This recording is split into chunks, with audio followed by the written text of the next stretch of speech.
질문의 기회를 드리겠습니다. 마찬가지로 질문 30초, 답변 1분 30초입니다. 시작해 주십시오. 네, 정진석 후보님께 질문을 좀 드리고자 하는데, 정치인들은 늘 자기 자랑만 하기 바쁩니다. 반성을 잘 못하는 것 같습니다.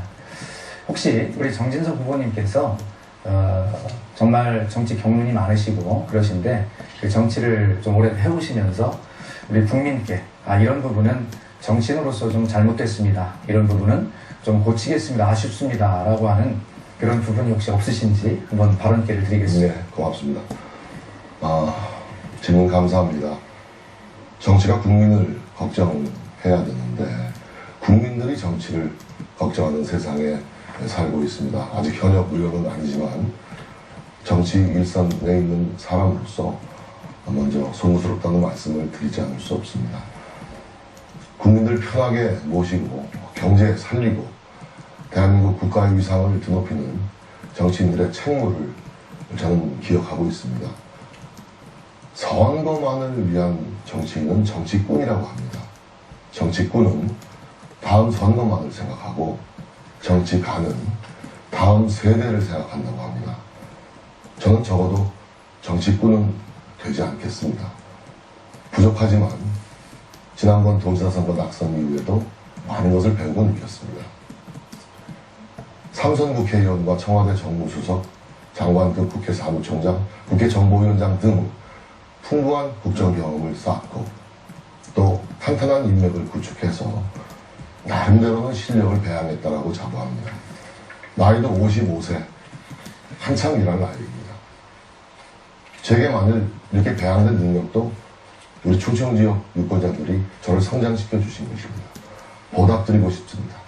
올바른 정치 바로 세우기 위해서 헌신하고 노력할 각오입니다. 고맙습니다. 네, 박수현 후보 지정 질문 한번 더 해주십시오. 네, 그럴까요? 제가 정진석 후보님께 듣고 싶었던 말씀은 그런 것보다는 아마 우리 정진석 후보님 공주에서 출마하실 때는 나는 공주의 뼈를 묻겠다. 또 지난번 서울 중구에 출마하실 때는 홍보물에 중구의 뼈를 묻겠습니다, 이렇게 홍보물에 써 있던데, 그런 정치인의 그 어떤 말 바꾸기나 또 국민에 대한 약속이 안 지켜진 부분, 이런 부분에 대한 겸허한 자기 반성과 또 사과의 말씀을 저는 듣기를 기대했습니다. 답변해 주시기 바랍니다. 네. 저보고 공주에서 출마할래, 서울 궁구에서 출마할래 하려면 제가 어디를 선택하겠습니다. 선거 27일 전에 서울 중구로 차출되어 갔습니다. 선거 한 달 전에 서울 중구에 나경원 의원이 불출마를 선언했습니다. 저희 당 입장에서는 화급했습니다. 종로에 홍사덕 의원을 배치하고 삼선 중진인 저를 서울 중구에 배치하겠다는 것이 당시 박근혜 비대위원장의 결심이었습니다. 저에게 전화를 주셨습니다. 제가 어떻게 선거 28일 전에 고향을 떠나서 길도 모르는 서울 중구에 출마를 하느냐고 저는 항변하였습니다. 그러나 선당 후사의 자세를 보여달라고 박근혜 비대위원장은 요구했습니다. 지금으로 말하면 험지 출마를 해달라는 것입니다. 제가 초선도 아니고 재선도 아니고 사선 고지를 바라보는 당의 중진으로서 당의 어려운 형편을 외면할 수 없었던 것입니다. 이것을 고향을 버리고 고향을 떠났다. 물론 고향 어르신들에게, 고향의 유권자들에게는 한없이 송구스러운 일일 수도 있겠습니다. 하지만 저는 당의 승리를 위해서 제 중진으로서의 역할과 도리를 다했던 것이지 결코 고향을 버리지 않았습니다. 정무수석으로 있을 때도 제가 고향을 위해서 많은 일을 하지 않았습니까? 한시도 고향을 저버린 적이 없었고, 충남도지사에 출마했을 때도 오로지 우리 충청의 발전, 충청 중심지대를 열고자 하는 저의 열망과 신념을 관철하기 위해서였습니다. 네, 후보자들 토론 잘 들었습니다. 이어서 공통 질문을 드리겠습니다. 답변 시간은 1분인데요. 후보자들이 만약 유권자의 선택을 받아서 공주 부여 청양의 발전을 위해 당선되어서 국회의를 하시게 되면 우리 지역을 위해 어떤 일부터 추진할 것이며 또 어느 상임위원회에 들어갈 것이며 그리고 4년 뒤에는 어떤 국회의원으로 기억되고 싶다라는 질문을 드리겠습니다. 답변은 1분 30초입니다. 먼저 기호 1번 새누리당 정진석 후보부터 말씀해 주십시오. 네. 삼선 의원으로 의정활동을 하는 동안에 문화관광 의원, 또 행정자치위원, 건설교통위원, 외무통일위원, 그리고 정보위원장, 이렇게 다양한 상임위를 경험했습니다. 우리 지역의 현실만을 감안한다면 저는 두 가지 중에 하나를 가야 된다고 생각합니다. 첫째는 농수산위원입니다. 농촌의 현실이 너무도 암담합니다.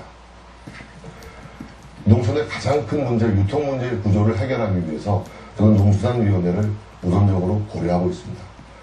다른 한편으로는 문화관광위원입니다.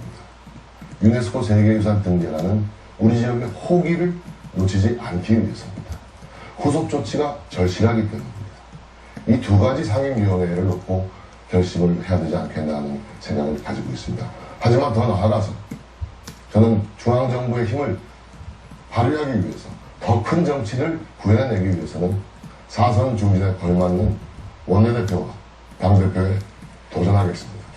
그리하여 충청 정치의 새로운 위상을 바로 세우고 충청의 자존심과 자부심을 바로 세우는 일에도 저 정진석을 활용할 수 있도록 제가 큰 정치, 큰 일꾼으로서 충청의 대표 선수가 될 수 있도록 이 자리에도 도전할 생각입니다. 감사합니다. 네, 이어서 기호 2번 더불어민주당 박수현 후보의 답변 듣겠습니다. 네, 우리 지역의 문제가 여러 가지 정말 심각합니다. 그 중에서 제가 느끼는 것은 우리 농촌과 농업과 농업인의 문제입니다. 농촌은 정말 지금 시름과 고통과 한숨뿐입니다. 농가 소득은 최저 생계비에도 미치지 못하고 있습니다. 지금 쌀값 폭락을 두고 어떤 사람 하나 이야기하지 않는 것을 두고 우리 농촌의 농업인들께서는 폭발일보 직전이십니다. 정말 이렇게 중앙정부가 농촌을 포기한 것처럼 보이는 지금 이 정책 바로 잡아야 합니다. 농업 예산이 국가 전체 예산에 차지하는 비중이 참여정부 말기에 5.7%였던 것이 지금은 3.1%로 반토막 나 있습니다. 어떻게 농촌에 희망이 있겠습니까? 저는 농림축산해양수산위원회에 들어가서 반드시 우리 농민 여러분과 이 농촌의 문제를 해결하기 위해서 머리를 맞대겠다. 이렇게 분명하게 약속을 드리고 공약도 했습니다. 그 약속은 반드시 지켜질 것입니다. 우리 지역의 또 하나의 문제는 이 상대적 박탈감과 이 상실감에 빠져 있다는 것입니다. 그동안 우리 지역, 특히 부여청양에는 4년간 국회의원이 없다시피 했습니다. 이 아픈 마음, 갈라진 마음들을 치유하고 그 위에서 희망을 새로 쓰는 그런 일을 하는 국회의원이 될 수 있도록 노력하겠습니다. 정말 훌륭한 국회의원, 높은 국회의원보다는 낮은 국회의원, 그리고 착한 국회의원이 될 수 있도록 노력하겠습니다. 네, 다음은 기호 3번 국민의당 전원기 후보의 답변을 듣겠습니다. 네, 우리 사회는 아주 양극화가 아주 심해지고 있습니다. 상장된 대기업이 현금성 자산으로 100조 원을 보유하고 있다고 합니다. 행복한 비명을 지르고 있습니다. 그들은 서민에게는 그림의 떡입니다. 부자감세법을 폐지해서 대기업에 정상적으로 과세하도록 해야 우리 지역에 돈이 들어올 수 있다, 이렇게 생각합니다. 그리고 정부와 여당이 말로만 경제 살리게 한다고 떠들어대고 있지만 상황이 이 지경인데도 과연 힘이 있는 여당을 국민이 선택할 수 있을까 의심스럽습니다. 이제 자신이 했던 일에 대해 책임지려는 정치인이 필요합니다. 여러분의 파격적인 그러한 선택만이 공주 부여 청양의 경기를 살려낼 수 있고 젊은이들이 열심히 일할 수 있는 기회가 되지 않나 생각합니다. 그래서 뚝심의 정치인, 국민을 위하고 국민 속에 국민에 의해서 정책을 결정하는 그러한 기호 3번이 기호 3번 전기가 일할 수 있도록 적극적인 기회를 주셨으면 하는 마음을 갖습니다. 네, 이제 토론회를 마무리할 시간이 다 되었는데요. 원래 예정되었던 마무리 발언 1분에다가 30초의 시간을 더 드리게 되었습니다. 네, 편안하게 마무리 발언 부탁드립니다. 발언 순서는 기호 2번 더불어민주당 박수현 후보부터